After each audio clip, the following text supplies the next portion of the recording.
Alright everybody, we got another slate of cards here in the third part of this Batman set review, so let's jump right in and take a look. So the first card we're going to take a look at here is Batgirl, the rare version. That's a 3-cost fist character, again with that Bat affiliation, same stat line, all that's the same, except the ability which says when fielded, your other Bat character dice get +1/+1 until the end of the turn. Now if you look at the card on its right, this is the common Batgirl that we've already talked about. I already said this card is really good. I'm putting these up next to each other side by side so that you can kind of look at both abilities. The second common version says while a non-Batgirl Bat character die is active, Batgirl gets +1/+1. So the common version buffs herself, the rare version buffs your allies, the other Bat characters that you have. This is a perfect example of pick your poison because both of these cards are stupid good.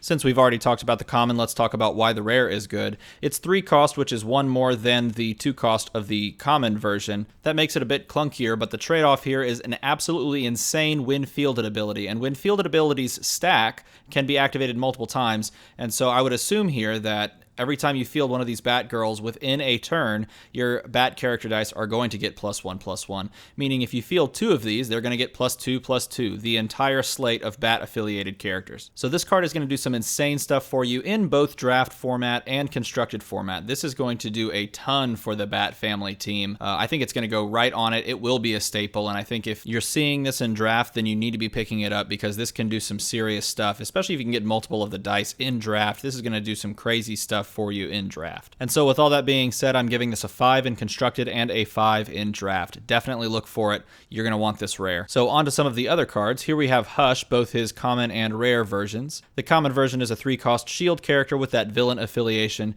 He's got an 0/1/2, 0/2/2, and a 1/4/2 side, and his ability says that when fielded, you may KO target Bat character die of equal or lower level to him. This card is going to be much more powerful and much more useful in draft over constructed, unless you're running up against a lot of Bat family teams in your local meta, then I think this card's only really going to shine in draft, as that ability is a when-fielded ability, and it can trigger multiple times on a turn, and can KO multiple Bat characters, and you're obviously going to be facing Bat characters when you're drafting. Looking at Hush's rare version, it is also a 3-cost shield character with that villain affiliation, and his ability says Hush gets +2/+2 if there are any active Bat character dice on the field. Interesting point with this card is that you can actually activate the ability yourself with your own Bat character dice, so this could actually fit in draft and in constructed on a Bat family team and have some pretty decent stats. You'd have a 3/4, 4/4, and a 6/4, all for 3 energy. If we're thinking of the constructed team that really runs that combo Bat family where you KO stuff and then bring out Batman from your used pile, this probably doesn't fit on that team, but this could help create some sort of a new Bat family archetype where you're just getting a bunch of aggro pieces like those Batgirls we've already looked at and then slamming your opponent really quickly. Because of that potential, I would give this a 4 in constructed, and I think this is strong in draft as well. I'd give this a 4 in draft. Here we also have this card. This is the rare version of the Penguin, who is a 4-cost Bolt character with an 0/2/2, 0/2/4, and 1/4/4 side. He's obviously a villain. His ability says that while the Penguin is active, your opponent can't flip Bat cards unless they pay 1 life. I like the idea of this card as it prevents a new mechanic that's being featured in this set that may or may not be powerful. We're not sure how powerful the mechanic is just yet. This is a difficult card to properly rate without knowing every flip effect in this set, and we do know some, and we'll talk about those when we get to them. This will most likely have more utility in draft compared to constructed unless some of those flip cards become staples on constructed teams, but as of right now I'd give this a 1 in constructed simply for that effect, and 2 in draft, but those numbers are extremely flexible and could change based on how the flip effect pans out. Moving right along, we've got the other 2 versions of Robin, both of which are 3 drops and both have the ally keyword. Keep in mind the 2/2, 3/2, and 4/3 stat line when picturing the effects of their abilities, as well as that ally effect that can buff those stat lines depending on what you're running and what's in set. The common states that while Batman is active, Robin gains regenerate. So with this ability, if you have a Batman out, you have a much freer time deciding attacking and blocking because you know that you have this opportunity for these characters to regenerate.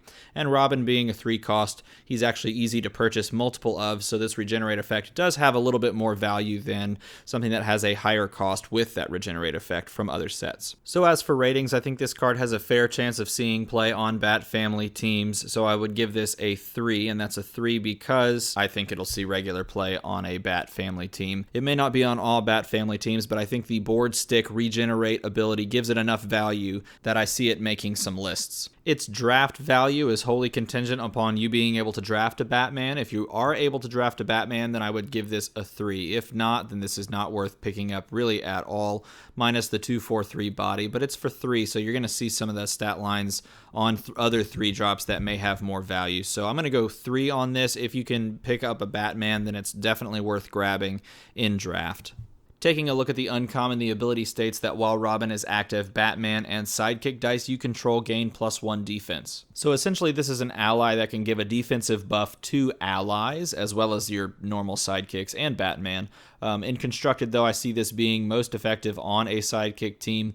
And while 1 defense is nothing to scoff at, certainly, it does leave something to be desired. If it were a +1/+1, this card would be crazy good. As it stands, I think this is a 3 in Constructed, as it'll see some play on sidekick teams, and I would give this a 2 overall in draft because there's just not enough value going around with the abilities on this card.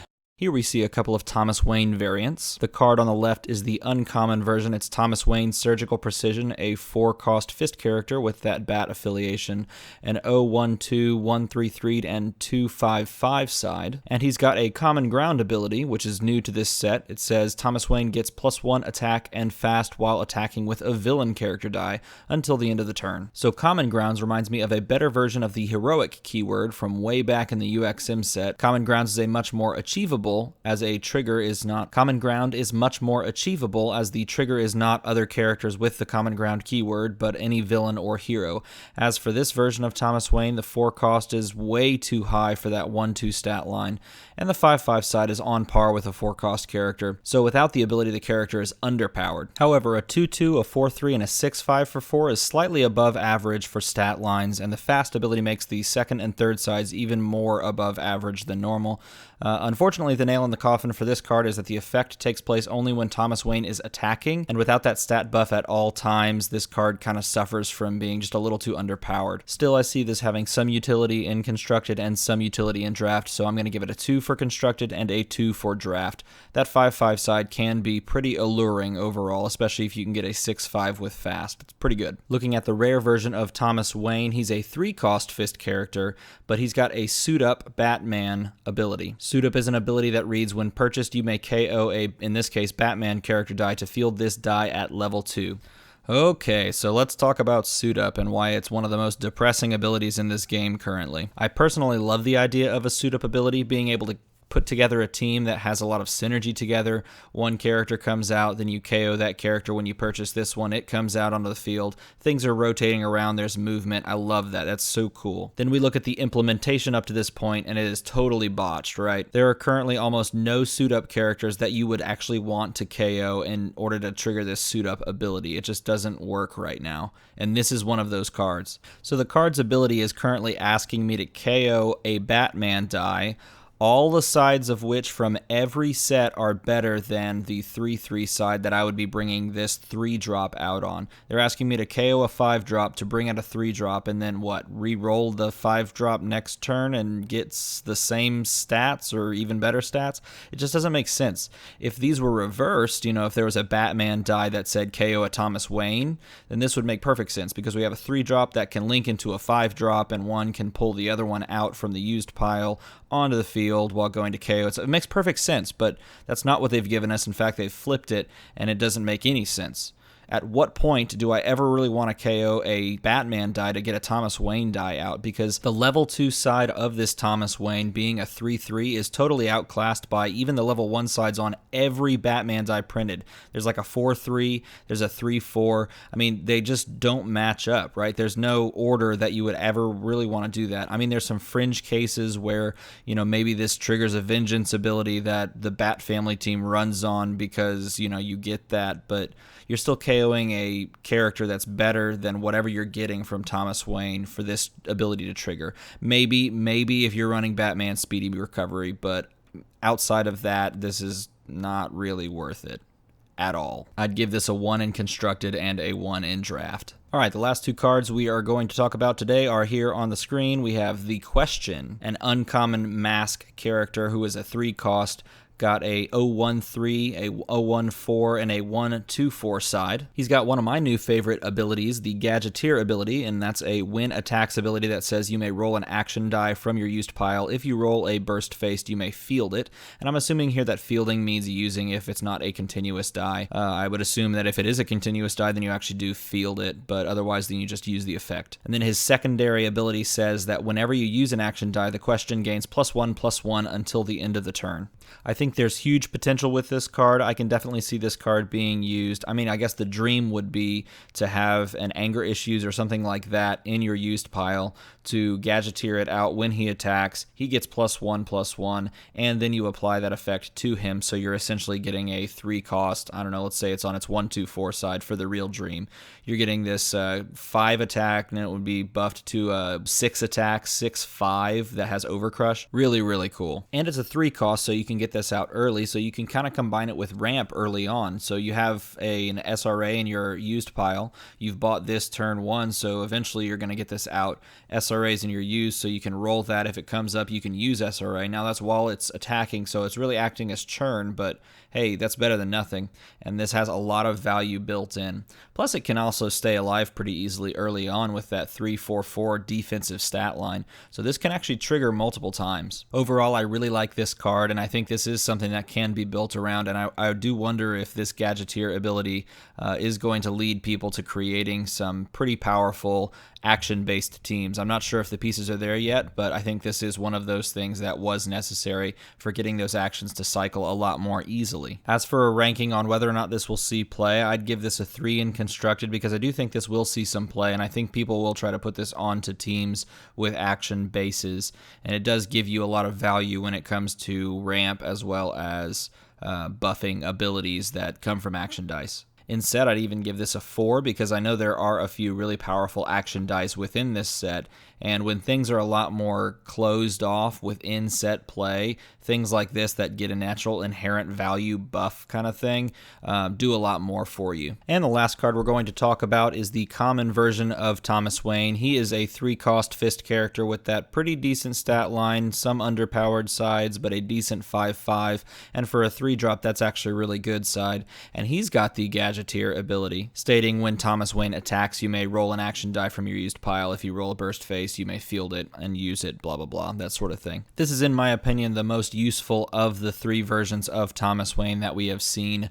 That 5/5 side actually makes this a serious threat because of the 3 drop ease of access. Tack on the Gadgeteer ability that we just finished talking about, and you can get some pretty nasty effects with this, and it actually buffs up that 1/2 side if you use something like an Anger Issues or any of those that have a plus something attack for an action die effect. Even something as simple as Splinter's Teaching, which allows you to move something from used, a character from used to prep, is really, really powerful with something like Thomas Wayne, which you would get out early because he's a board threat as well as an ability to kind of move things around if that's what you're running him with. This is a card that I think people will experiment with, just like the last one. I think this will see play in some constructed teams. It may get cut on Bat Family teams for other pieces, but I do think people will experiment with it, especially with some of these actions that are coming out of this set. So I'd give this a 3 in constructed and a 4 in draft.